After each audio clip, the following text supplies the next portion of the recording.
जो हमारा उद्देश्य होगा वो केवल ये होगा कि हम अभी जब इंटरनेशनल ऑर्गेनाइजेशन पढ़ रहे हैं तो उनका बेसिक समझ लें। बेसिक कुछ फैक्ट्स हैं जो महत्वपूर्ण ऑर्गेनाइजेशन है वो क्यों काम करते हैं, क्या काम करते हैं, किस क्षेत्र में काम करते हैं। तो हमने जहां तक पढ़ा था वहां से आगे बढ़ते हैं। International Organization for migration.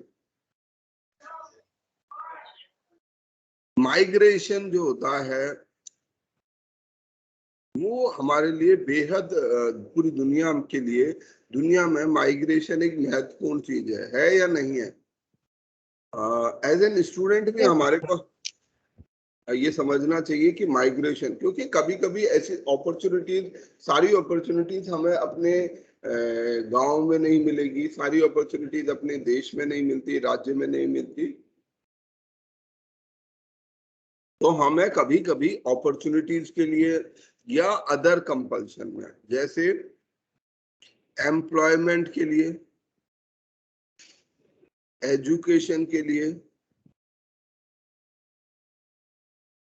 या कभी हालातों की वजह से, ठीक है, पॉलिटिकल चेंज जैसे अभी अफगानिस्तान में हो रहा है, इन सब कारणों से माइग्रेट करना पड़ता है लोगों को, उसकी आवश्यकता पड़ती है।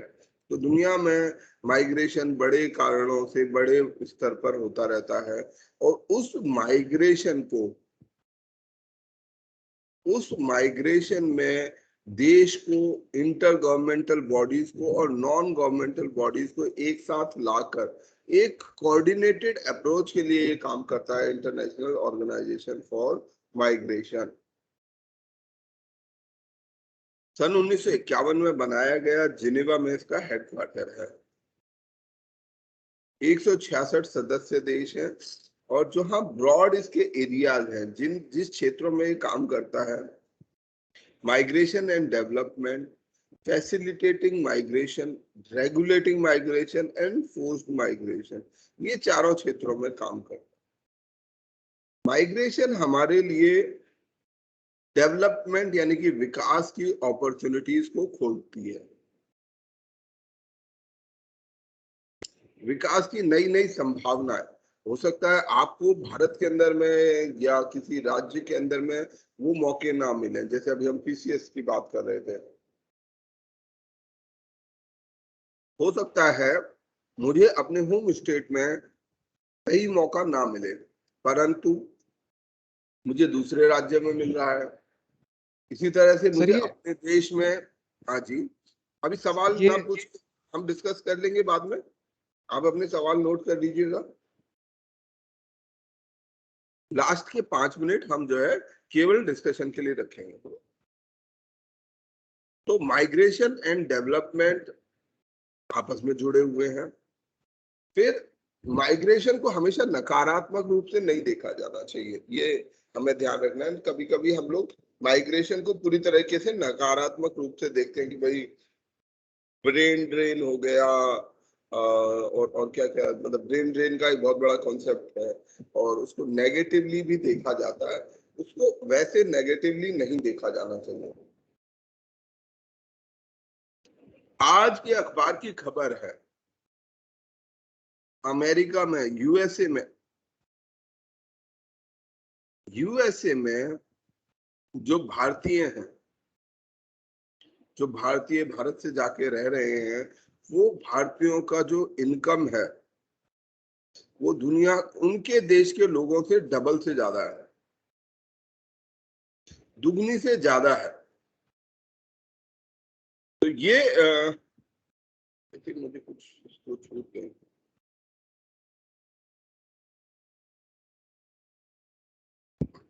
तो यहाँ पर हमारा माइग्रेशन का महत्व है।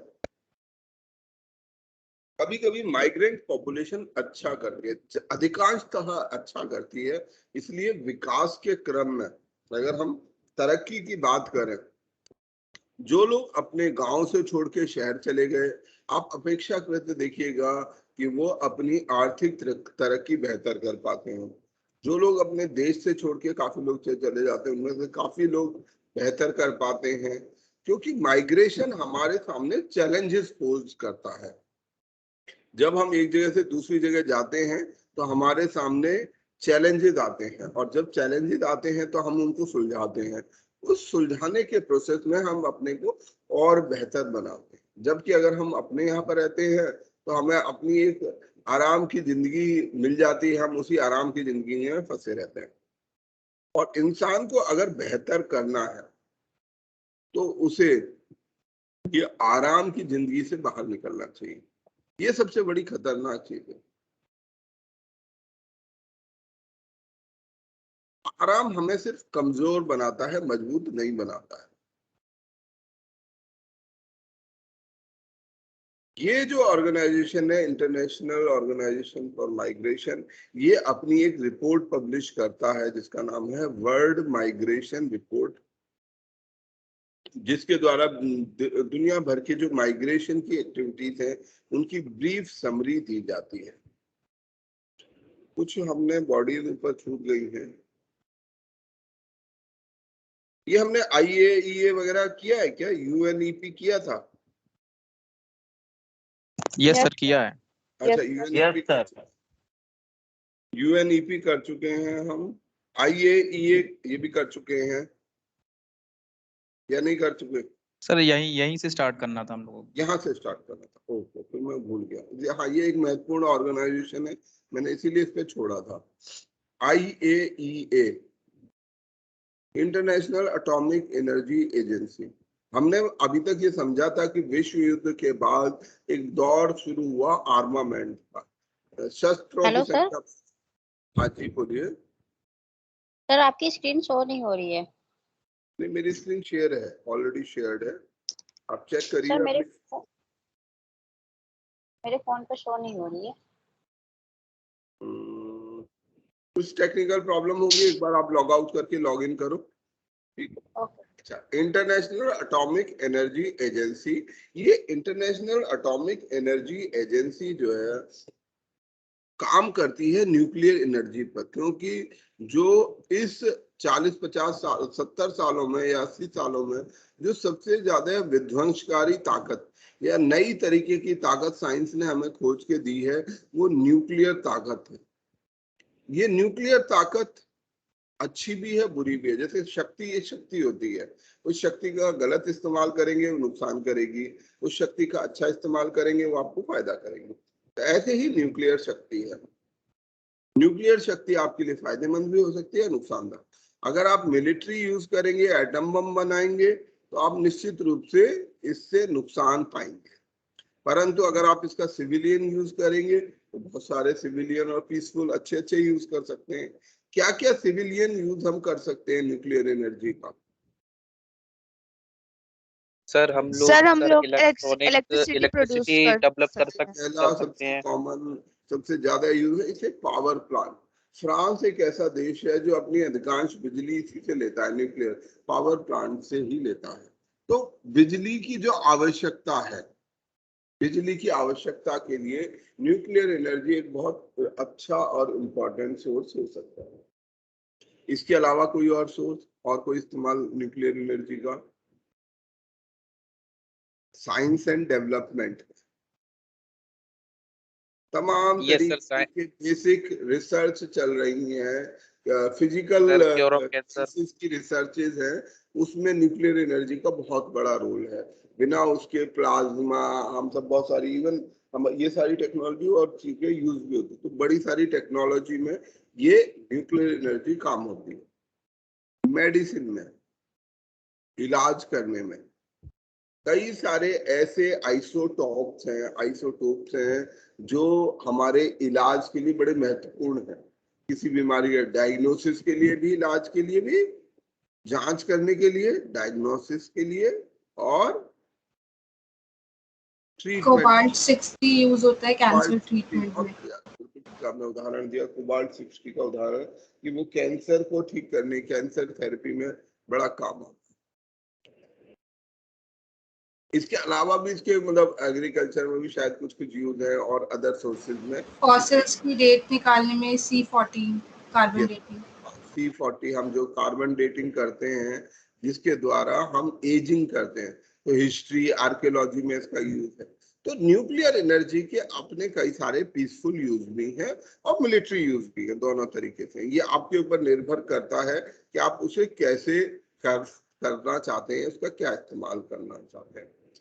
अब जो इंसान है वो स्वभाव से जो है बड़ी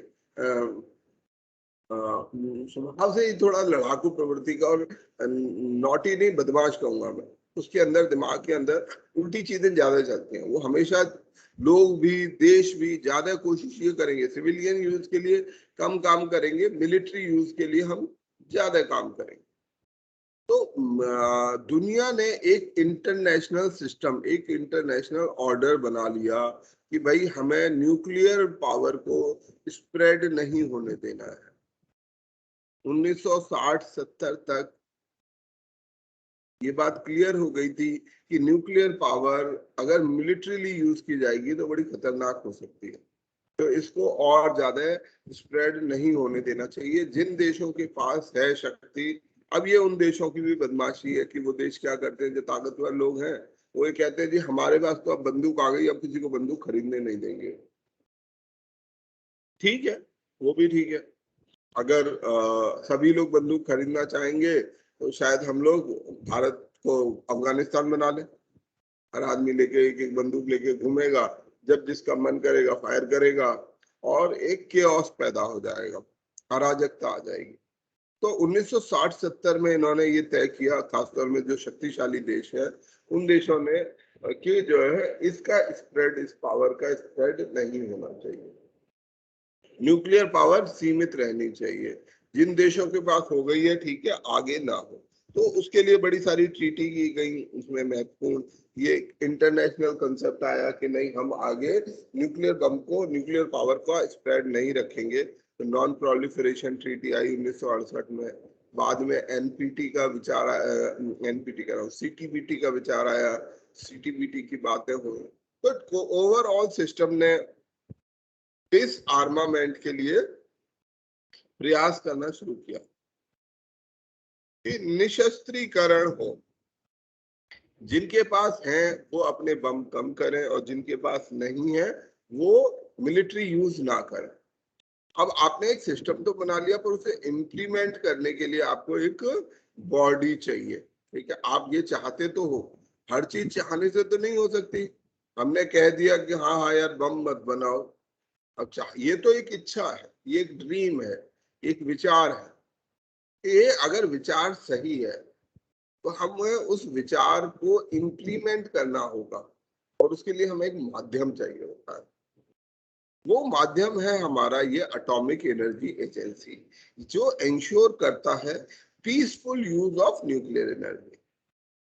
कि आप यदि न्यूक्लियर एनर्जी को यूज करना चाहते हो तो आप इसे केवल सिविलियन पर्पस के लिए यूज कर सकते हो, और इसका मिलिट्री इस्तेमाल ना किया जाए, और उसके लिए न्यूक्लियर वेपन कोई ना बना सके वो इंश्योर करता है। और अर्ली डिटेक्शन ऑफ मिसयूज, ऐसा नहीं कि किसी देश ने पहले, हम बैठे रहे आराम से, जब उसने बना लिया तब वो आपको पता चल रहा है कि जी उन्होंने भी एटम बम बना लिया, तब तक इट्स टू लेट, है ना। अब कोई चीज नहीं की जा सकती। तो ये इसका मैंडेट है आईईए का, और इंटरनेशनली बहुत सिग्निफिकेंट ऑर्गेनाइजेशन है। ईरान में, नॉर्थ कोरिया में, एक समय भारत में, और देशों में जहां भी उसको ये रहता है वहां पर वो इंटरव्यू करते हैं। ये संस्थान डायरेक्ट कंट्रोल में है यूनाइटेड नेशन के, यूनाइटेड नेशन जनरल असेंबली को और सिक्योरिटी काउंसिल, दोनों को ये डायरेक्टली रिपोर्ट करता है, सिक्योरिटी काउंसिल में और जनरल असेंबली। इसको atoms of peace, atoms for piece भी कहा जाता है। हेडक्वार्टर वियना में है। वियना कहाँ पर है ये शहर? वियना शहर ऑस्ट्रिया की राजधानी। ऑस्ट्रिया यूरोप में एक देश है, जर्मनी से राइट लेफ्ट जिधर भी होता है, राइट साइड में, ईस्टर्न साइड में, वहां ये एक देश है ऑस्ट्रिया। तो ये ऑस्ट्रिया की राजधानी है वियना, वहां पर इसका हेडक्वार्टर है। वियना में ज्यादातर ऐसी पीसफुल ऑर्गेनाइजेशन के हेडक्वार्टर है। और ये अपने इंटरनेशनल सेफगार्ड को इम्प्लीमेंट करने का काम करता है।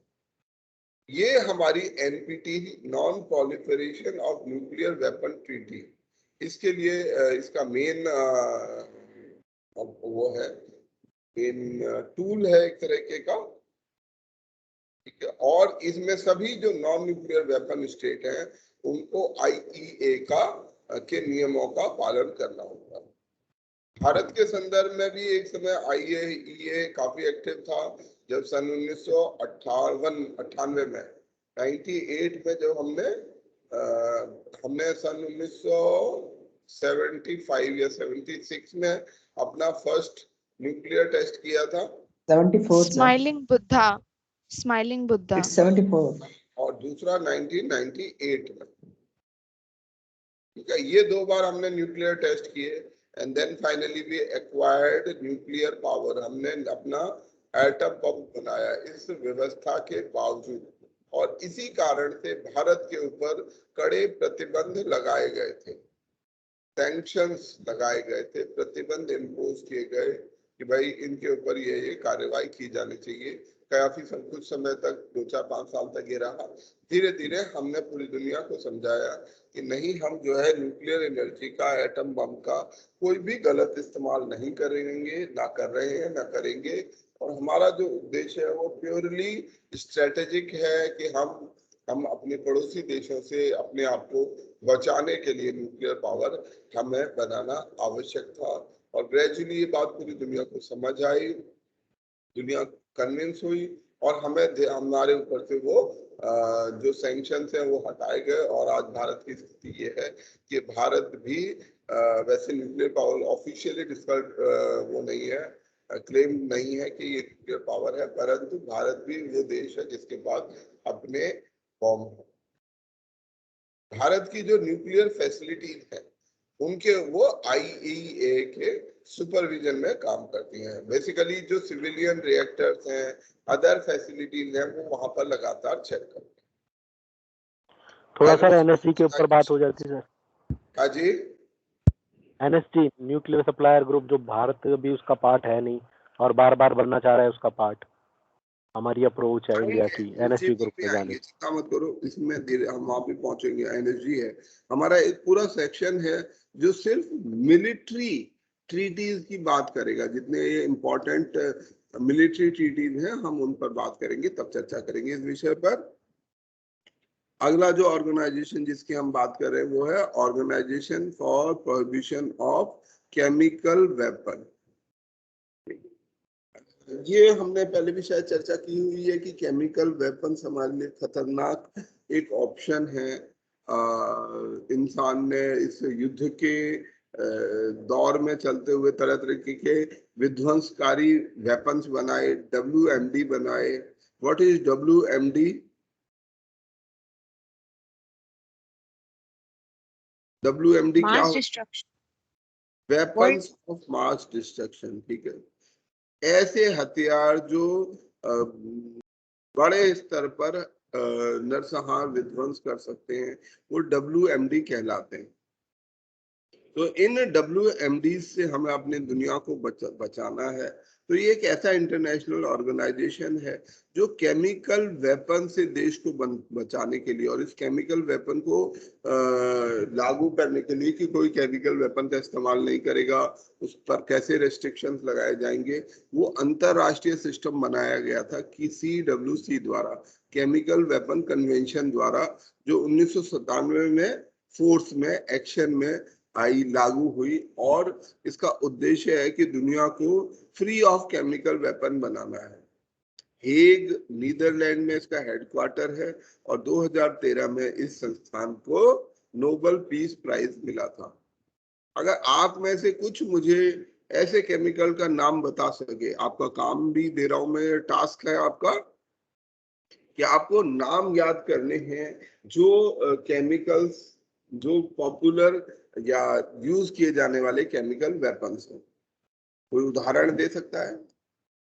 सर नापालम, मस्टर्ड गैस, ठीक है, cyanides, agent orange, methyl isocyanide, हाँ, वो साइनाइड्स अलग अलग तरीके के, मैंने इसलिए साइनाइड्स रख दिए। और भी केमिकल्स हैं जिनको as a chemical weapon use किया जाता है। तो कम से कम आप लोग 5 केमिकल, ठीक है, जो एज केमिकल वेपन यूज हो सकते हैं, उनका नाम याद कीजिएगा। क्लोरीन, साइरिन, सोडियम, ये चेक करना है। Sir chlorine, tetraethyl chlorine chloride. को यूज किया जाता है। Yes sir. अगला ऑर्गेनाइजेशन, अगला जिसकी हम बात कर रहे हैं, हाइड्रोजन साइनाइड सर। अब आपका काम है, अब मैंने ये टास्क आपको दिया है, आपको 5-7 नाम याद करने हैं, केमिकल वेपन कन्वेंशन को समझना है कि ये क्या करती है, और अगर चाहे तो अगर कहाँ कहाँ कब कब केमिकल वेपन का इस्तेमाल हुआ है, ये 2-3 चीज याद कीजिएगा बस। केमिकल वेपन का फर्स्ट वर्ल्ड वॉर में यूज होना पहली बार शुरू हुआ था, उस बार उसमें मस्टर्ड गैस यूज हुई थी फर्स्ट वर्ल्ड वॉर में। तो अब आप लोग याद करेंगे। अगला ऑर्गेनाइजेशन जिसकी बात अब हम कर रहे हैं वो है वर्ल्ड ट्रेड ऑर्गेनाइजेशन या WTO। WTO एक सिस्टम है, इसको समझने के लिए हमें अर्थव्यवस्था को भी समझना होगा कि जैसे मैं हमेशा बोलता हूँ कि अगर हम इतिहास के साथ सारी चीजों को देखें तो बड़ी आसानी से समझ आती है, कम से कम ऐसा मेरा मानना है। तो WTO को समझने के लिए भी हमें वर्ल्ड वॉर 2 पर जाना पड़ता है। मैं लगभग हर चीज को वर्ल्ड वॉर 2 से कनेक्ट करता हूँ, तो ये आप इसका महत्व समझिएगा कि कितना महत्वपूर्ण है ये वर्ल्ड वॉर 2। वर्ल्ड वॉर 2 से पहले जो व्यवस्था थी वो थी साम्राज्यवाद, यानी इंग्लिश में हम उसे इंपीरियलिज्म बोलते हैं, कॉलोनियलिज्म का दौर था, साम्राज्यवाद उपनिवेशवाद का दौर था ये। इस साम्राज्यवाद के दौर में, उपनिवेशवाद के दौर में सभी देश, मतलब कुछ मास्टर कंट्रीज होते थे, कुछ स्लेव कंट्रीज होते थे, कुछ क्या बाकी सभी स्लेव कंट्री होते थे, थोड़े से देश मास्टर कंट्रीज थे जो भी ज्यादातर यूरोप में सिचुएटेड थे, England, France, Spain, Dutch, Netherlands, ये सब मास्टर कंट्रीज थे और बाकी हम सब स्लेव थे। और ये ऐसा इन्होंने इकोनॉमिक सिस्टम बनाया कि अपने स्लेव्स का ज्यादा से ज्यादा इकोनॉमिक एक्सप्लॉयटेशन किया जाए।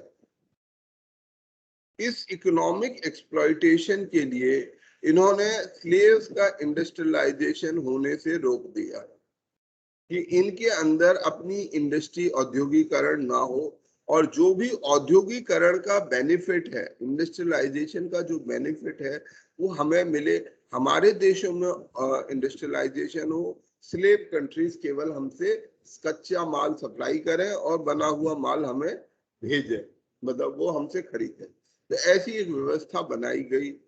इस व्यवस्था में सबसे दिक्कत जो है स्लेव कंट्रीज की थी। तो जब वर्ल्ड वॉर 2 हुआ और ये जो मास्टर्स थे, ये जितनी ताकतें थी, ये कमजोर पड़ गई 1945 के बाद, इनके पास खुद के पास वो शक्ति अब नहीं रह गई थी कि ये दूसरे देशों पे स्लेव मतलब उन्हें बना के रखे, तो इन्होंने उनको आजादी देनी पड़ी।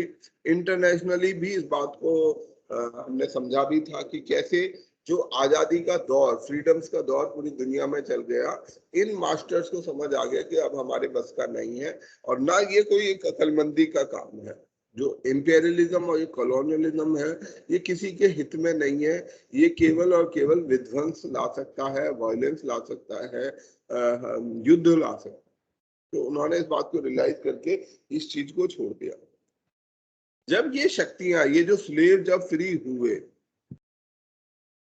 तो ये सब फ्री स्लेव्स का जो कंट्री थे, गुलाम देश के पहले, जब ये फ्री हुए तो इन्होंने सबसे पहला, ज्यादातर देशों ने ये समझा कि हमें अपना इंडस्ट्रियलाइजेशन करना है, और उन्हें अपने इंडस्ट्रियलाइजेशन करने के लिए जरूरी था कि जो विदेशों से सामान आ रहा था, ठीक है, जो यूरोप से इंडस्ट्रियल गुड्स की सप्लाई हो रही थी, उस सप्लाई को रोकना है, क्योंकि अगर ये सप्लाई होती रहेगी तो उनकी अपनी इकोनॉमी डेवलप कभी नहीं करेगी, वो कभी इंडस्ट्रियलाइज नहीं हो पाएंगे, वो हमेशा कच्चे माल के सप्लायर बने रहेंगे और बने हुए माल के यूजर बने रहेंगे। तो उन्हें इस बात का एहसास था।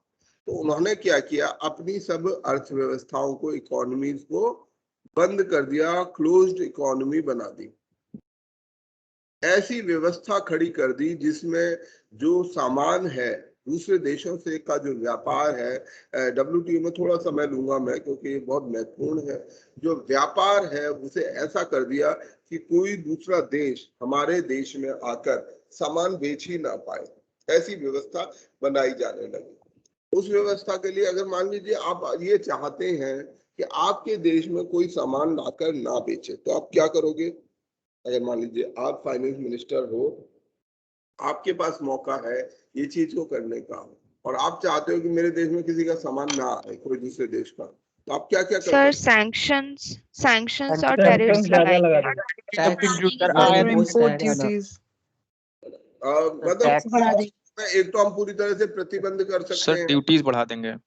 तो ड्यूटी टैक्स को इंक्रीज कर देंगे, वो इतना ज्यादा जो तरीका जो सबने फॉलो किया कि हम अपने जो टैक्सेस होते हैं, टैरिफ भी शब्द इस्तेमाल किया जाता है, टैरिफ ये शब्द जो है, टैरिफ मतलब टैक्स, जो इंटरनेशनल कस्टम्स का टैक्स होता है उसके टैरिफ बोलते हैं। तो टैक्सेस को अगर हम बढ़ा दें तो क्या होगा, बाहर से जो आने वाला सामान है वो बहुत महंगा हो जाएगा। मैं 100 रुपए के सामान पर 200 रुपए का टैक्स लगा देता हूँ। जब सामान ज्यादा महंगा हो जाएगा तो लोग खरीदेंगे ही नहीं, अब 300 रुपए का है। यहाँ के आदमी के पास अब मौका है कि वो 100 रुपए का सामान बनाने खुद लगे। तो यहाँ जब सामान बनेगा तो 100 रुपए का बनेगा, बाहर से आएगा तो 300 का बनेगा। तो ऐसे में मतलब कोई पागल होगा जो 300 रुपए का सामान खरीदेगा 100 के रुपए की बजाय। तो ये एक नेचुरल सिस्टम है और इसको हम बोलते थे trade barrier, tariff barrier. Trade barrier के दो तरीके होते हैं, टैरिफ बैरियर्स यानी कि टैक्स बढ़ाकर जो बैरियर बनाए गए, जो रुकावटें खड़ी करी गई ट्रेड में, उनको बोलते हैं टैरिफ बैरियर। जैसे ये 200% का या इससे भी ज्यादा। दूसरा एक और तरीका अपनाया गया जिसको बोलते हैं कोटा सिस्टम। हमने ये तय कर दिया कि किसी देश से, हमें मान लीजिए हमारे देश में कोई चीज नहीं है, तो हमने ये कहा कि ठीक है हम विदेश से किसी सामान को आना तो अलाउ करेंगे। जैसे ये चीज इलेक्ट्रॉनिक सामान पर, कपड़े पर, बहुत सारी ऐसी चीजों पर कोटा बना दिया गया और ये तय कर दिया गया कि पूरे देश में, भारत में आ सकते हैं। तो लेट्स से टीवी की बात करते हैं, 1 लाख टीवी ही बाहर से आ सकते हैं, 1 लाख से ज्यादा टीवी बाहर से नहीं आ सकते। तो सब इम्पोर्टर्स को कोटा दे दिया गया, भाई 100 तुम लाओ, 50 कोई और लाएगा, 1000 कोई लाएगा, कुल नंबर 1 लाख से ज्यादा नहीं हो सकता। तो ये कोटा सिस्टम लगा दिया और इस कोटा सिस्टम को हम नॉन टैरिफ बैरियर बोल सकते हैं। तो वर्ल्ड वॉर के बाद यानी 1945 के बाद पूरी दुनिया में ऐसे टैरिफ बैरियर और नॉन टैरिफ बैरियर की सब देशों ने बनाए। जो जो फ्री कंट्री हुए उन सब ने अपने देशों में ये बैरियर्स खड़े। ये बैरियर्स ने क्या किया, जो ट्रेड है, नेचुरल फ्लो ऑफ ट्रेड को रोक दिया। कुछ दिन के लिए तो ठीक है, उन देशों को फायदा भी हुआ होगा, उनका इंडस्ट्रियलाइजेशन होने में मदद की होगी, परंतु जो ट्रेड को रोक दिया, ट्रेड रुक जाने से डेवलपमेंट रुक गया। तो धीरे धीरे कुछ देशों ने, पहले एक शुरुआत हुई सबसे, अलग अलग रीजनल ग्रुपिंग्स बनाई गई, क्षेत्रीय गुट बनाए गए, रीजनल ग्रुप्स बनाए गए कि भाई हम, अब बाकी लोग नहीं अपनी इकोनॉमी खोलना चाहते, हम 10 देश, हम 20 देश, हम लोग मिलकर आपस में ये ट्रेड बैरियर्स को गिरा देते हैं, टैरिफ बैरियर्स को हटा देते हैं। हम आपस में जब व्यापार करेंगे तो किसी प्रकार की कोई रुकावट खड़ी नहीं करेंगे, ना कोई ट्रेड बैरियर, ना टैरिफ बैरियर होगा, ना नॉन टैरिफ बैरियर होगा। तो ऐसा एक एग्रीमेंट सन 1948 में यूरोप के 23 देशों ने किया था, जिसको general agreement on tariff and trade बोला जाता है। अब ऐसा होने से क्या होता है, इनकी इकोनॉमी में ट्रेड रोक देने के अपने नुकसान भी हैं। हर चीज आप अच्छी नहीं बना सकते, कोई चीज किसी देश में अच्छी मिलती है, कोई चीज किसी देश में अच्छी मिलती है, कोई चीज आपके देश में अच्छी मिलती है। पर आपने जब ट्रेड बैरियर लगाओगे तो दूसरा भी ट्रेड बैरियर लगाएगा, आप अकेले नहीं लगाओगे। भाई जब तुम मुझसे बात नहीं करते तो मैं तुमसे क्यों बात करूंगा? तो वो संवाद खत्म हो जाएगा। जब संवाद खत्म हो जाएगा तो जो चीज आपको पता है आप मुझे नहीं बताओगे, तो मुझे जो पता है मैं आपको नहीं बताऊंगा। अब ये संवाद, यही चीज ट्रेड में होती है। मेरे पास जो अच्छी चीज है मैं आपको नहीं दूंगा, आप मेरे को जो चीज नहीं देंगे। तो ऐसा होकर ये गेट एग्रीमेंट सन 1948 में शुरुआत हुई। इसके बाद बहुत सारे छोटे छोटे रीजनल ग्रुप बने, नाफ्टा बना जो north American free trade agreement है, हम ये सब पढ़ेंगे बाद में, ठीक है। एशियान बना जो साउथ ईस्ट एशियन नेशन का ग्रुप था, बहुत अच्छा चला 1968 में। और ऐसे बड़े सारे और ग्रुप बनते गए, बाद में सार्क भी बना साउथ एशिया में। इन सभी ग्रुपिंग्स में ये चीज को ये जो बैरियर्स को खत्म करने की कोशिश की गई और फाइनल ब्लो दिया गया 1 जनवरी 1995 को, जब WTO बनाया गया with its headquarter in Geneva. और इसकी आधारशिला माराकेश एग्रीमेंट पर रखी गई। और इसने ये जो गेट एग्रीमेंट था, general agreement on trade and tariff, इसको रिप्लेस करके WTO बनाया गया। तो इसने ट्रेड को लिबरलाइज करने की, फ्री ट्रेड को एनकरेज करने की कोशिश की।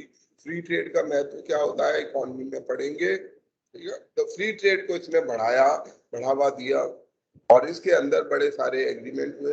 परंतु पिछले 95 से लेके अगले 15 साल तक डेफिनेटली WTO ने बहुत अच्छा काम किया, पर धीरे धीरे वापस, क्योंकि अब क्या हो गया, जो डेवलप्ड कंट्रीज हैं, जो विकसित देश हैं, उनको ये एहसास होने लगा कि हम जो है इस WTO के सौदे में हमें कहीं घाटा हो रहा है, और आपस में एक कोऑर्डिनेशन कम होता गया। तो पिछले 10 सालों में WTO की जो गतिविधियां हैं वो थोड़ी सी कम हो गई हैं और रीजनल या क्षेत्रीय एग्रीमेंट पर जोर ज्यादा है। इसमें कई सारे, इसमें गुड्स के सप्लाईज पर एग्रीमेंट है, सर्विसेज के सप्लाई पर एग्रीमेंट है, ट्रिप्स एग्रीमेंट है जो इंटेलेक्चुअल प्रॉपर्टी के लिए एक ट्रीटी है, एक ट्रिम्स एग्रीमेंट है। तो ये सब अलग अलग तरीके के एग्रीमेंट WTO के अंदर है। और WTO में कुछ जो व्यवस्थाएं हैं वो, और हम यहाँ पे बस केवल नाम पढ़ लेते हैं। जैसे एग्रीकल्चर के ट्रेड के लिए कुछ व्यवस्थाएं बनाई गई हैं, क्योंकि जो डेवलप्ड कंट्री हैं वो अपने देश में एग्रीकल्चर को बहुत ज्यादा सब्सिडाइज किए जाते हैं। मेडिसिन पर काम हुआ इस WTO में। मेडिसिन पर इंटेलेक्चुअल प्रॉपर्टी का कवर था और उसको हटाया गया, और इंटेलेक्चुअल प्रॉपर्टी का वायलेशन था, उसको हटाया गया। स्पेशल एंड डिफरेंशियल ट्रीटमेंट की नीति को रखा गया है इसमें। इसमें एक और कॉन्सेप्ट है जिसको हम, वो भी बहुत बार सवाल आता रहता है, most favoured nation, most favoured nation, MFN status. अब ये क्या होता है MFN स्टेटस? और हम किसी देश को MFN स्टेटस दे देंगे, इसका क्या मतलब होगा? सर इंडिया पाकिस्तान को दिया था सर, लेकिन फिर बाद में हटा दिया। देखो तो ठीक है, पर इसका मतलब क्या होता है MFN का? मोस्ट फेवर्ड नेशन का इसमें सर वो सैंक्शंस वगैरह टैरिफ वगैरह बहुत कम रहते हैं। ये WTO का सबसे ज्यादा कॉम्प्लिकेटेड शब्द है और सबसे कंफ्यूज करने वाला शब्द है, और इसीलिए बार बार पूछा भी जाता है यूपीएससी में। कई बार मैं क्या 2-3 बार तो मेरे ख्याल से पूछ लिएगा होगा, अब तक पूछा गया होगा। क्यों पूछा जाता है या क्यों कंफ्यूज करता है? इसलिए कंफ्यूज करता है, इसका लिटरल मीनिंग हमें दिखाई देगा मोस्ट फेवर्ड नेशन। यानी कि हमने पाकिस्तान को, जैसे इन्होंने उदाहरण दिया तो मैं उसी को समझाने की कोशिश करूंगा। हमने पाकिस्तान को MFN स्टेटस दे दिया, इसका मतलब हम पाकिस्तान को सबसे ज्यादा पसंद करते हैं, उसे सबसे ज्यादा फेवर करेंगे। अगर इसका लिटरल मीनिंग देखा जाए तो यही निकलता है कि हम पाकिस्तान को सबसे ज्यादा फेवर करेंगे। परंतु ऐसा नहीं होता, सबसे ज्यादा इसको फेवर नहीं करेंगे, बल्कि जो WTO का सिस्टम है वो है नो डिस्क्रिमिनेशन का। राष्ट्रीय संगठन कि जो भी देश हैं, जो देश के साथ आप हैं, उन देशों के साथ जो मेंबर कंट्रीज हैं, उनके साथ आप कोई डिस्क्रिमिनेशन नहीं करेंगे, किसी भी प्रकार से भेदभाव नहीं करेंगे। यदि आपने कोई चीज, मान लीजिए हमने 50 देशों को MFN स्टेटस दे दिया, तो इसका मतलब ये है कि अगर आप किसी एक को कोई सुविधा दे रहे हैं तो बाकी 49 को ऑटोमेटिकली आपको वो देनी होगी। तो जिसको भी हमने MFN स्टेटस दिया है मोस्ट फेवर्ड नेशन का, तो उसके साथ फिर अब हम भेदभाव नहीं कर सकते। तो ये MFN स्टेटस होता है, इसका मतलब फेवर्ड नहीं होता, इसका मतलब होता है कि नो डिस्क्रिमिनेशन, हम उसके साथ किसी भी तरीके से भेद नहीं कर सकते। विश्व व्यापार संगठन के आधार पर सर अंतर्राष्ट्रीय के आधार पर दिया जाता है सर। मैं समझा नहीं। सर ठीक है, विश्व व्यापार संगठन के आधार पर दिया जाता है सर। दोबारा बोलो। सर विश्व व्यापार संगठन एवं अंतर्राष्ट्रीय संगठन के आधार पर सर दिया जाता है। हाँ, इसे विश्व व्यापार संगठन कहा जाता है। सॉरी, मैं हिंदी के शब्द कम इस्तेमाल करता हूँ, तो प्लीज आप भी अपने लेवल पर कर लेना। इसमें मैं कोशिश यही करता हूँ कि हिंदी मतलब हिंदी वाले छात्रों को दिक्कत ना आए, पर आप लोग मुझे बता दीजिएगा अगर आपको लगता है कि हमें थोड़ा सा बदलाव करना चाहिए। तो ये हमारा MFN स्टेटस है, जो हमारा इसमें सबसे कॉमन और सबसे कॉम्प्लिकेटेड कॉन्सेप्ट है।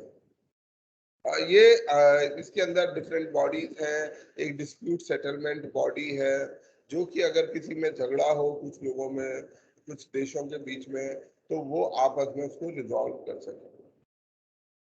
वर्ल्ड कॉटन डेट, WTO ने वर्ल्ड कॉटन डे बनाने का फैसला किया in collaboration with FAO। What is FAO? कोई बताए मुझे। Let me ask someone. Food and agriculture organisation.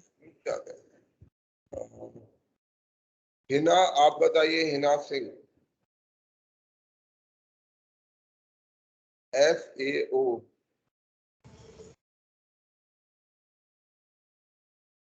हाँ जी, बताइए FAO का मतलब क्या होता है?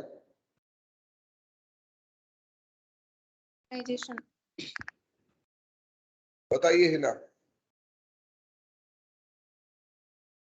आपकी आवाज नहीं आ रही है मुझको। ओके, कोई और बताए? लेट्स से आस्था। आस्था, आप बताइएगा। T3272। नहीं भाई, देखो पार्टिसिपेट करो। Food and agriculture organisation for an improved nutrition and food security sir. सभी उन बच्चों से अनुरोध करता हूँ, मेरा बड़ा हम्बल सबमिशन है उन बच्चों से जो किसी कारण भी चुप रहते हो। चुप मत रहिए। ये मेरी क्लास में आप इसमें मेरे साथ अगर आप हो, आप कितनी भी गलती करो, मेरे को कोई दिक्कत नहीं है। जब तक आप प्रयास कर रहे हो मेरे को कोई दिक्कत नहीं है, पर हाँ, अगर आप प्रयास नहीं करोगे तब मुझे दिक्कत होगी। मैं इस बात को पसंद नहीं करता हूँ कि मुझे जब कोई स्टूडेंट प्रयास करता हुआ नहीं दिखाई। खाली देखो, किसी को ये लगता हो कि सर हम सारी क्लास अटेंड कर लें तो हम लोग IAS ऑफिसर बन जाएंगे, इस भूल में मत रहना।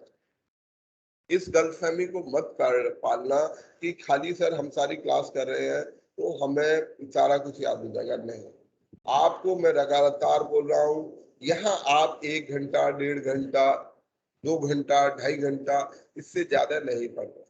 किसी भी स्टूडेंट के लिए, किसी भी स्कूल के लिए, किसी भी कोचिंग का जो काम होता है, किसी कोच के पॉइंट ऑफ व्यू से देखते हैं। देखो, कोच केवल आपको रास्ता बताता है, वो आपको गाइड करता है कि आप ये काम ऐसे गलत करते हो। जो स्पोर्ट्स कोच होते हैं वो क्या बताते हैं आपको, ये शॉट आपको ऐसे मारना है, ये चीज ऐसे करनी है, ये आप गलत करते हो, यहाँ आपकी टेक्निक गलत है। पर वो कोच आपके साथ 24 घंटे चिपका नहीं रह जाता।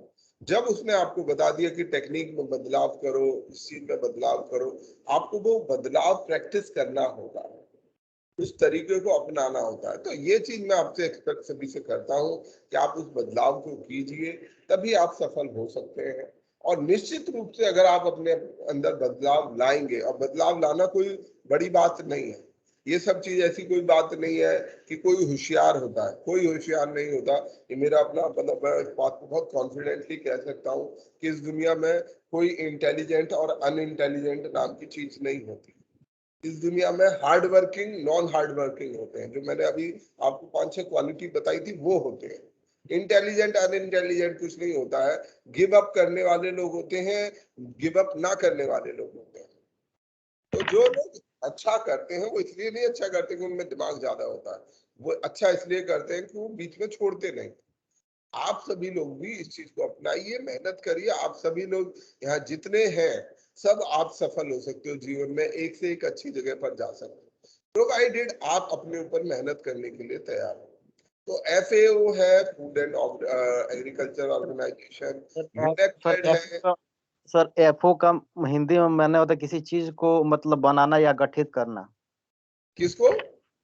सर किसी चीज को बनाना या गठित करना सर FAO का मतलब इति होता है, उदाहरण होता है सर। FAO का फूड एंड एग्रीकल्चर, देखो नाम याद रखोगे तो कैसे भूलोगे। FAO क्या है? Food and agriculture. तो इसमें तो याद भी करने की जरूरत नहीं है, नाम में लिखा हुआ है। इसका एग्जांपल सर बता रहे सर, इसका हिंदी में मतलब ये होता है सर। आपकी बात को मेरी समझ में नहीं आ रहा। खैर सर इसका एग्जांपल बताएं सर। सर इसका एग्जांपल मतलब किसी चीज को बनाना या गठित करना। किसका एग्जांपल बता रहे हो तुम? नहीं, ये खाद्य और समथिंग एग्रीकल्चर को बोलते हैं। सर FO का सर गलत बता रहे हैं सर ये। खाद्य एवं कृषि संगठन है। खाद्य एवं कृषि संगठन। अगर आप इसको हिंदी में याद कर लोगे तो इसमें कोई मतलब दिक्कत नहीं आनी चाहिए। खाद्य मतलब फूड, हम जो खाना खाते हैं। अब फूड के लिए कोई ऑर्गेनाइजेशन क्या करेगी कि भाई सब लोग ज्यादा से ज्यादा खाना खाएं? नहीं, फूड में 2 ही तरीके की समस्या है दुनिया में। फूड से रिलेटेड क्या समस्या जानते हो? दुनिया में आज लोग हंगरी है, भूखे हैं, उनके पास खाना नहीं है। ठीक है, आज भी लोग कुपोषित हैं, उनको खाना मिल तो रहा है पर वो खाना ऐसा खाना है जो उनको हेल्दी नहीं बना रहा या उनको डिजीज दे रहा है, डेफिशिएंसी दे रहा है। तो ये 2 चीज है, इन्हीं को बेहतर करेंगे और क्या करेंगे। एग्रीकल्चर के अंदर इंटरनेशनल कोऑर्डिनेशन करेगा फिर। तो ये सिंपल बेसिक चीज है, इसको आप सबको समझना होगा। यूनाइटेड है, conference on trade and development, international trade centre, ये सब मिलकर WTO के साथ वर्ल्ड कॉटन डे मनाता है। बस इसकी यही तक जानकारी रखते हैं, छोड़ देते हैं। इंटरनेशनल ऑर्गेनाइजेशन हमने पढ़ लिया है। ठीक है, अगला जो ऑर्गेनाइजेशन हम पढ़ने जा रहे हैं वो है UNDESA। UNDESA department of economic and social affair है, जो यूनाइटेड नेशन सेक्रेटरीट, जो सेक्रेटरीट इसका एक ऑर्गन है, उसके प्रति जवाबदेह है कि ये जो सेक्रेटरीट के द्वारा जो इकोनॉमिक, सोशल और एनवायरमेंटल इश्यूज पर काम होता है, उसको काम करने का लिए एक डिपार्टमेंट है सेक्रेटरीट का, जिसे UNDESA बोलते हैं। बेसिकली सेक्रेटरी जनरल को ये अपना डायरेक्टली रिपोर्ट करेगा। Hello sir. एक काम करते, मैं लास्ट में आपके सवाल ले लूंगा क्योंकि बीच बीच में आप लोग सवाल पूछते रहेंगे। तो सर एक बार हिंदी में भी बता दिया करो जो इंग्लिश में आते हैं।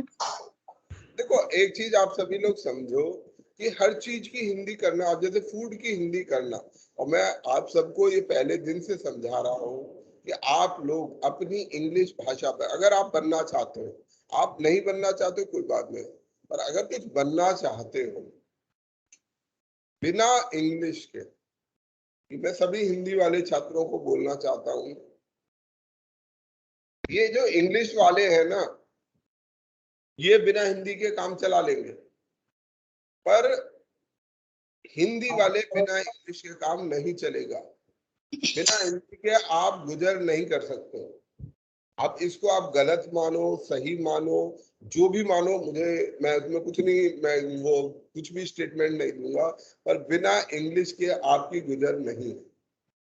ध्यान रखो, आप अगर सोचते हो कि मेरे को IAS बनना है, मैं ये नहीं कह रहा हूं कि आपको लिटरेचर और ऑनर्स करना है।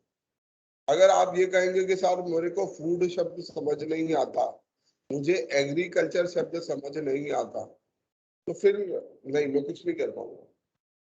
अब ये यूएनडेसा है, ये यूएनडेसा यूनाइटेड नेशन का नाम है, यूनाइटेड नेशन ने अपने संगठन का नाम रखा है। इसकी हिंदी में क्या बनाऊं, और बना भी दूंगा तो वो मेरी बनाई हुई हिंदी होगी, इसका ऑफिशियल हिंदी नाम है ही नहीं, इसका नाम ही इंग्लिश में है। हिंदी भाषा यूनाइटेड नेशन की ऑफिशियल लैंग्वेज है ही नहीं। अब इसका नाम क्या रखा जाए? मान लीजिए मैंने ट्रांसलेट करके कुछ आपको बता भी दिया, एक आर्थिक और सामाजिक उसका विभाग, मैंने ऐसा कुछ बना दिया, पर जब सवाल आएगा तो आपको ये यूएनडेसा ही आएगा, और क्योंकि इसकी कोई ऑफिशियल हिंदी नहीं है तो आपको वो कुछ और ट्रांसलेट कर देता है। वो उसने इकोनॉमिक की जगह कुछ और ट्रांसलेट कर दिया शब्द, उसने आर्थिक की जगह कुछ और शब्द इस्तेमाल कर लिया। आप कंफ्यूज हो जाएंगे कि सर ने तो वो बताया था और यहाँ पर तो कुछ और लिखा हुआ है, और कहेंगे कि नहीं सर ने गलत पढ़ा दिया। गलत पढ़ाने की बात ही नहीं है, क्योंकि या तो ये नाम यूएनडेसा यूनाइटेड नेशन खुद रखे कि भाई हमारे यूएनडेसा की हिंदी में इसको ये बोला जाएगा, तब तो मैं आपको बता सकता हूँ, पर अगर उसकी हिंदी है ही नहीं तो मैं क्या बताऊँ? तो आप जितने लोग हिंदी वाले हो, मैं मेरे ख्याल से भाषा में तो हिंदी इंग्लिश बिल्कुल इस्तेमाल नहीं करता, केवल जो नाम है, जो शब्द है, उनको तो इंग्लिश में इस्तेमाल करना ही पड़ेगा और आपको वो लर्न करने ही पड़ेगा। उसमें कोई दुनिया की शक्ति ऐसी नहीं है जो आपको बचा सके। हाँ ये है कि अगर आप नहीं सीखना चाहेंगे उसके लिए नुकसान करेंगे। और लेकिन सर हिंदी से ज्यादा अंग्रेजी में सीखने में सरलता होती है सर। इसलिए होती है ना क्योंकि इंग्लिश में बनी हुई है, सब चीज ओरिजिनली इंग्लिश में बनी हुई है।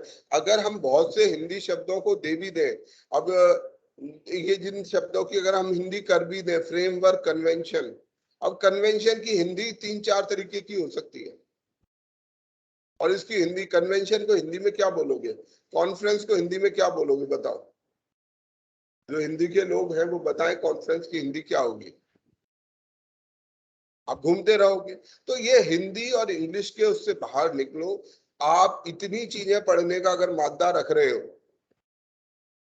आप इतनी सारी पढ़ाई करने का मादा कर रहे हो, तो देखो इंग्लिश समझने के लिए, इंग्लिश आने के लिए, बेसिक इंग्लिश आने के लिए आपको अधिक से अधिक 1000 शब्द आने चाहिए। अगर आपको हिंदी इंग्लिश के 1000 शब्द आते हैं तो आप इंग्लिश, बेशक आपको बोलना ना आए, पर बेसिक इंग्लिश में आपका काम चल जाएगा। और 1000 शब्द याद करना मुश्किल से, अगर आप रोज 20 शब्द इस्तेमाल कर याद करते हो तो अगले 50 दिन में, यानी कि अगले 1.5 महीने में आप ये 1000 शब्द याद कर लोगे, और आपको इंग्लिश की फिर कोई चीज समझने में दिक्कत नहीं आई। अपने से फाइट करो, अपने से इसको लड़ो।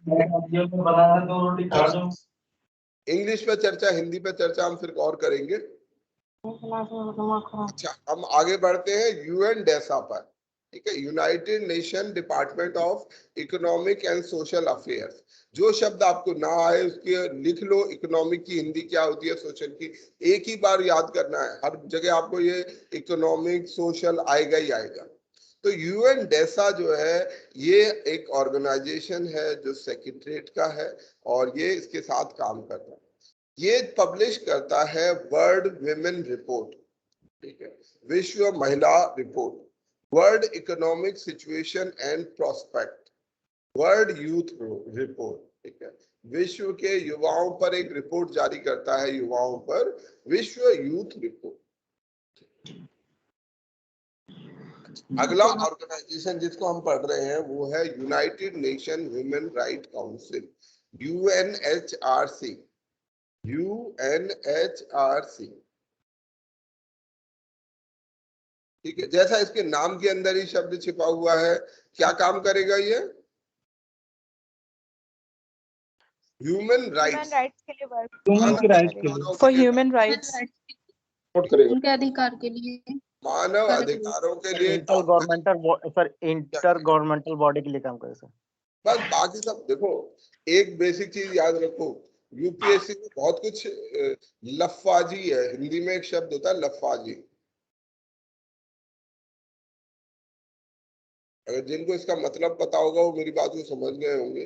केवल लफ्फाजी है, कुछ बेसिक्स है, नो डाउट बेसिक्स है, पर बेसिक अगर आपको आते हैं, आ गए, तो उसके बाद फिर तो आपको वर्ड ऐड करने हैं, इंटर गवर्नमेंटल, सस्टेनेबल, डेवलपमेंट, ऐसे। मैं हमेशा ये मानता हूँ कोई आदमी 100-200 शब्द याद कर ले इंग्लिश के और वो 100 शब्दों को घुमा घुमा के लगाते रहे, आम आदमी को समझ नहीं आते कि सस्टेनेबल क्या होता है,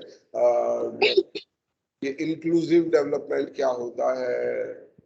किसी के लिए वो किसी से यूपीएससी का, आईएएस का काम चलता है, तो लफाजी है अब वर्ड्स को, पर हाँ मूल काम याद है। आवाज नहीं आ रही। ह्यूमन राइट काउंसिल, मेरी आवाज आ रही है आप सबको? जी सर। बिल्कुल आ रही है। ह्यूमन राइट काउंसिल जो है वो हमारे लिए एक इंटरनेट गवर्नमेंटल बॉडी है यूएन सिस्टम के अंतर्गत, और यूएनजीए का, जनरल असेंबली का एक सब्सिडरी बॉडी है। पहले होता था United Nation commission on human right, UNCHR, CHR की जगह कमीशन ऑन ह्यूमन राइट्स की जगह ह्यूमन राइट काउंसिल आ गया।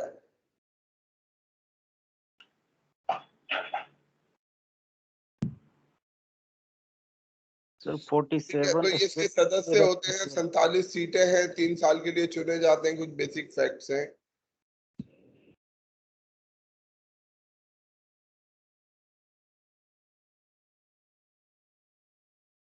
इसके साथ एक जुड़ा हुआ ऑफिस है, ये office of high commissioner of human right, office of high commissioner of human right.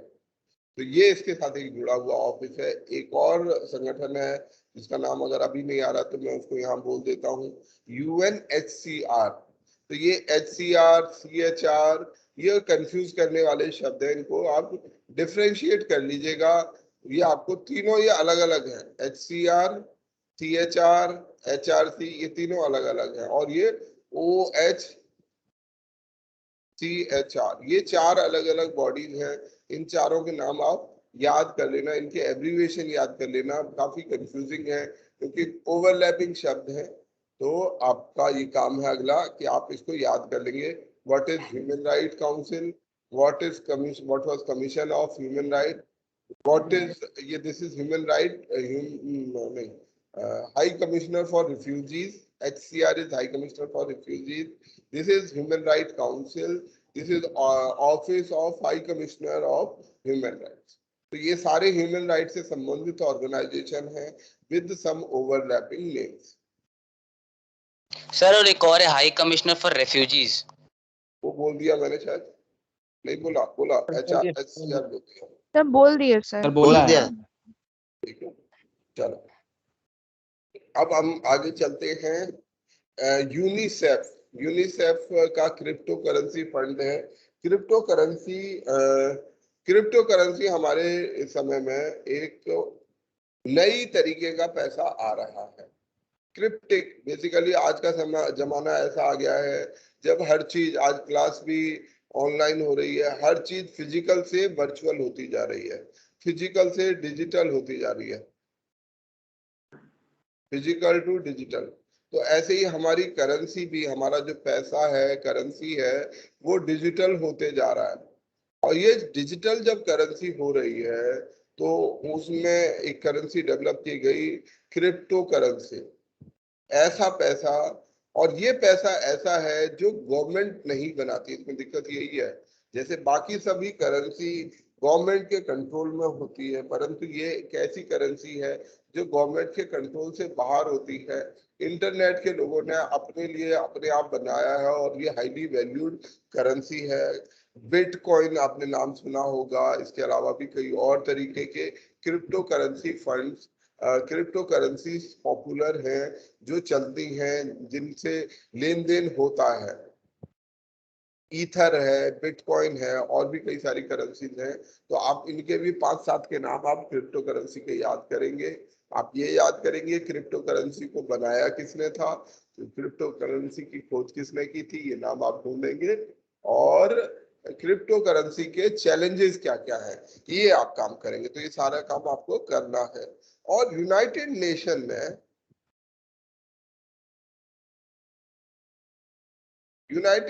ने एक अपना कार्यक्रम बनाया है कि जो ट्रांजैक्शन है, ठीक है, वो अगर क्रिप्टो करेंसी में हो तो उसको कैसे फंड किया जाए, कैसे इस क्रिप्टो करेंसी को बढ़ावा दिया जा सकता है, इसके लिए यूनाइटेड नेशन ने अपना एक कार्यक्रम बनाया है और एक फंड इशू किया है क्रिप्टो करेंसी पे ओपन सोर्स टेक्नोलॉजी।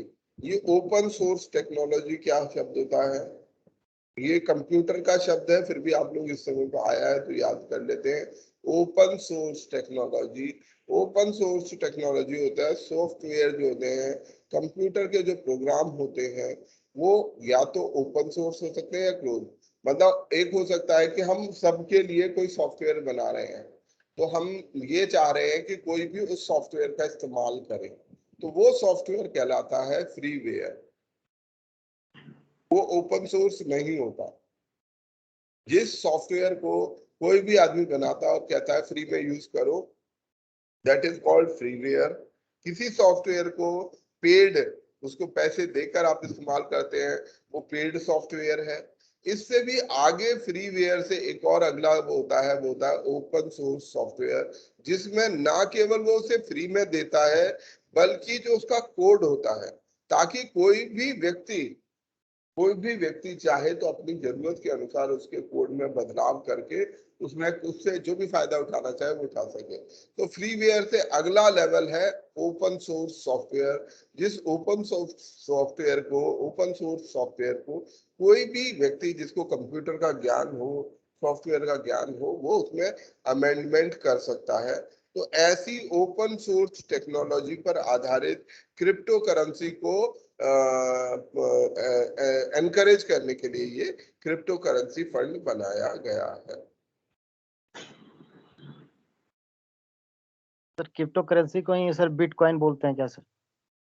बिटकॉइन एक तरीके का क्रिप्टो करेंसी है, पर क्रिप्टो करेंसी और भी बहुत सारी है सर। इसका सर सातोशी एक है सर, सातोशी मतलब सातोशी नाकामोटो सर। हाँ, उन्होंने इसका आविष्कार किया था। और ये कौन है सातोशी, ये किसी को नहीं पता सर। डेवलपर इसको सर इसका एक बिटकॉइन का मतलब ये नहीं हमारी जानकारी में। तो आपको क्रिप्टो करेंसी के बारे में बता दीजिए। मैं दोबारा से रिपीट कर रहा हूँ, बिटकॉइन का मतलब सर एक बिटकॉइन में सर 26 लाख रुपया होता है सर। कोई बात नहीं, मुझे पता है। तो हम सब अपनी नॉलेज यहाँ पर शेयर करेंगे तो बड़ा कॉम्प्लिकेटेड होगा। हम लोग ये करते हैं कि हम लोग ज्यादा से ज्यादा लर्न करते हैं, है ना। टेस्ट आपको करेगी यूपीएससी, मेरे टेस्ट करने से आपको कोई फायदा नहीं है। आपका चयन, आपका जो इम्तिहान है वो लेगी यूपीएससी। और ज्यादा से ज्यादा मजबूत अपने आप को बनाइए, बेहतर से बेहतर कीजिए, बेहतर करिए, वो आपके लिए जरूरी होगा। तो हम क्रिप्टो करेंसी पर आपको कुछ काम दिया गया है। ये काम ये है कि क्रिप्टो करेंसी क्या होती है, what is crypto currency, types of crypto currency, कुछ पॉपुलर नाम आपको याद करने हैं। फिर क्रिप्टो करेंसी से रिलेटेड इसकी टेक्नोलॉजी क्या है। इसकी टेक्नोलॉजी ब्लॉकचेन टेक्नोलॉजी कही जाती है। अगर आपको समझ आए तो आप इसे पढ़ लीजिएगा, व्हाट इज ब्लॉकचेन टेक्नोलॉजी। और उसके बाद में अंत में आप चैलेंजेस ऑफ क्रिप्टो करेंसी, ये आपका काम मैं दे रहा हूं, ये आपको काम करना है। ये आपका असाइनमेंट है आज का। आज आप ये असाइनमेंट करेंगे 25/8/2021 का क्रिप्टो करेंसी के बारे में। तो क्रिप्टो करेंसी एक महत्वपूर्ण विषय है, ब्लॉकचेन टेक्नोलॉजी एक महत्वपूर्ण विषय है। यूनिट ट्रायल और कर लेते हैं, फिर उसके बाद हमारा समय खत्म हो जाएगा आज के लिए। Unit trial is United Nation commission on international trade law. ठीक है, इंटरनेशनल ट्रेड लॉ। हमारे देश दुनिया में अंतरराष्ट्रीय व्यापार बड़े स्तर पर होता है। अंतरराष्ट्रीय व्यापार, हम किसी देश से सामान खरीदते हैं, किसी देश को सामान बेचते हैं। अब जब ये खरीद फरोख्त होती है तो कई बार डिस्प्यूट्स भी हो जाते हैं, झगड़े भी हो जाते हैं लोगों के बीच में। तो उनको सुलझाने, देशों के बीच में भी हो जाते हैं, तो उनको सुलझाने के लिए और एक लीगल सिस्टम बनाने के लिए ये काम करता है unit trial, United Nation commission on international trade law, जिससे कि इंटरनेशनल बिजनेस को मॉडर्नाइज किया जा सके और सभी कानूनों को हार्मोनाइज किया जा सके। इसका उद्देश्य ये। मैं इसका एक उदाहरण के तौर पे आपको समझा देता हूँ। मान लीजिए आप बाहर कोई सामान बेच रहे हैं, ठीक है, आपने कोई सामान एक्सपोर्ट करना है, अब वो आदमी आपको पैसे नहीं दे रहा, या वो कह रहा है कि आपने गलत सामान भेजा, आपने वो नहीं भेजा, मतलब कोई भी डिस्प्यूट अगर पैदा हो जाता है इंटरनेशनल ट्रेड में, तो हमें इंटरनेशनल ट्रेड लॉ की सहायता लेनी पड़ती है, क्योंकि हमारे देश का कानून हमारे देश में चलेगा, हमारे देश का कानून अमेरिका में नहीं जाके चलेगा। तो जब मेरे देश का कानून यहाँ नहीं चल रहा, तो मैं कैसे उस झगड़े को सुलझाऊं? तो उसके लिए एक इंटरनेशनल फ्रेमवर्क बनाया जाता है, जिसको ये commission on international trade law काम करता है। ऐसे नियम बनाता है जो सभी के लिए फेयर हो, मॉडर्न हो और हार्मोनाइज्ड हो, मतलब सबको हार्मोनी के साथ लेकर, अलग अलग देशों के अलग अलग कानून, अलग अलग कस्टम्स, अपनी अपनी कुछ कुछ अपनी समझ है, तो वो कैसे हार्मोनाइज किया जा सके, ये काम करता है। Convention model law and rules बनाता है। लीगल और लेजिस्लेटिव गाइड, कानूनी जो सिस्टम क्रिएट करता है। केस लॉ हमेशा जो पुराने केस हो चुके हैं उनका डाटा इकट्ठा करता है, टेक्निकल असिस्टेंस देता है, और इसके अलावा सेमिनार्स आयोजित कराता है इस कॉमर्शियल लॉ पर, ताकि इन पर चर्चाएं हो अलग अलग बार और कम से कम confusion. Asia Pacific institute for broadcasting development है, यूनेस्को के अंतर्गत। United Nation central emergency response fund है, इमरजेंसी रिस्पांस फंड है, कभी भी कोई नेचुरल डिजास्टर आता है या किसी भी तरीके की प्राकृतिक आपदा आती है या कोई और आपदा आती है, ऐसे में उसको डील करने के लिए कुछ पैसा यूनाइटेड नेशन जनरल असेंबली ने 2005 से रख छोड़ा है कि कभी जरूरत होगी तो हमें तुरंत वो पैसा मिल जाना चाहिए। UN report on social inclusion, social inclusion जो है सामाजिक दायरे से बाहर होना, इंक्लूड करना, हम हमेशा इस शब्द को याद कर रहे हैं, इंक्लूसिव डेवलपमेंट। इंक्लूसिव डेवलपमेंट का मतलब समावेशी विकास, सभी का विकास हो, तो वो ऐसा समावेशी विकास हमें करना है, सोशल इंक्लूजन को बढ़ाना है। तो ये यूएन ने इसके ऊपर रिपोर्ट जारी की है। ग्लोबल डिजिटल कंटेंट मार्केट, ठीक है, ये वीपो द्वारा आयोजित एक मार्केट है, ग्लोबल डिजिटल कंटेंट मार्केट, ठीक है, जिसमें कि हमारी जो डिजिटल टेक्नोलॉजी है, उस कंप्यूटर की जो कंप्यूटर सॉफ्टवेयर की जो टेक्नोलॉजी है, उसमें नई नई संभावनाएं और चैलेंजेस को हम कैसे डील कर सकते हैं, इसके लिए ये काम करता है global digital content market. Asthana declaration, ये हमारे प्राइमरी हेल्थ केयर से संबंधित 120 देशों की डिक्लेरेशन है कि कैसे हमें प्राथमिक स्वास्थ्य को विकसित करना है और यूनिवर्सल हेल्थ कवरेज को अचीव करना है। तो ये हो गई अस्थाना डिक्लेरेशन, और इससे पहले 40 साल पहले हुई थी अल्मा आटा डिक्लेरेशन, अल्मा आटा डिक्लेरेशन, और उसके बाद इसी विषय पर है अस्थाना डिक्लेरेशन। किसी को याद है अल्मा आटा डिक्लेरेशन कब हुई थी? 1960s में कभी हुई थी? आप मुझे कोई ढूंढ के बता देना।